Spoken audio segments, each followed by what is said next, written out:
Hello, my name is Joshua Estes, and this is my literary analysis project over alcoholism, where we will be looking at how The Black Cat by Edgar Allan Poe explores the devastating effects that alcohol can have on a person's life, including physical detriment and compromised relationships. Now, The Black Cat is a short story written by American writer Edgar Allan Poe, published August 19th, 1843, in the Saturday Evening Post. In this story, a narrator is found to have a strong affection for his wife and his pets, but because of his excessive drinking problem, he abused and killed all of his pets but one. The one pet that remained was the black cat. Now, even though he was extra affectionate towards this black cat and spared it on many occasions, one night his drinking got so bad that he came home cutting out the eye of the cat and eventually hanging it. And as the story concludes, he ends up killing his wife due to the grief that is caused. And to summarize, his alcohol problem ruins his life. Now, this story helps illustrate how alcoholism has devastating effects on an individual by destroying their physical health, ruining relationships, and it is being rarely cured.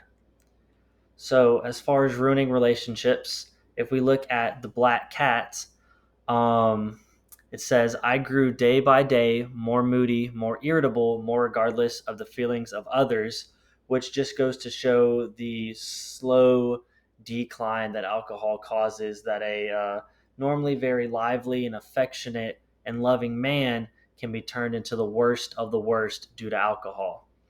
And as we see this take its toll on him, one night returning home much intoxicated from one of my haunts about town, I seized him, that being the black cat, when in his fright at my violence he inflicted a slight wound upon my hand with his teeth, and to retaliate against the cat, he took from my waistcoat pocket a penknife, opened it, grasped the poor beast by the throat, and deliberately cut one of its eyes from the socket.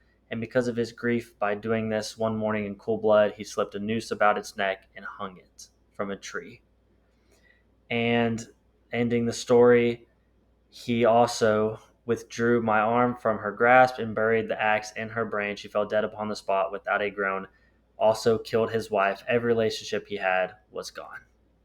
Now, destroying physical health, from the U.S. Centers for Disease Control and Prevention, excessive alcohol use was responsible for about 178,000 deaths in the United States from 2020 to 2021. Two-thirds of these deaths were due to chronic conditions, long-term alcohol use, with various types of cancer, heart disease, liver disease, and alcohol use disorder. The other third of these deaths happened from a single occasion of drinking too much, like motor vehicle crashes, poisoning, and suicide. Now, the National Institute of Alcohol Abuse and Alcoholism did a study where 29.5 million people are found to have alcohol use disorder, which is a disorder in which somebody relies too heavily on alcohol and leads to detrimental effects. And the problem with this physical health is that it is rarely cured. Washington University School of Medicine in St. Louis shows that although the vast majority of those with alcohol use disorders see their doctors regularly, fewer than 1 in 10 ever get a treatment. And in their study, 12%, only 12%, reported to be advised to cut down on their drinking, 5% were offered information, and 6% received treatment. So 88% of people received absolutely nothing for their drinking problem. The University of Illinois did their own study where they found that even though several medications were available, only 7.3 of Americans they studied received any treatment, and only 1.6 were prescribed medications to treat. So only maybe 300,000 people out of the 29.5 million were treated. And so, what can we learn from this is that alcoholism is destructive in many ways. We need increased support for struggling alcoholics, and people need to be more responsible about their drinking. Thank you.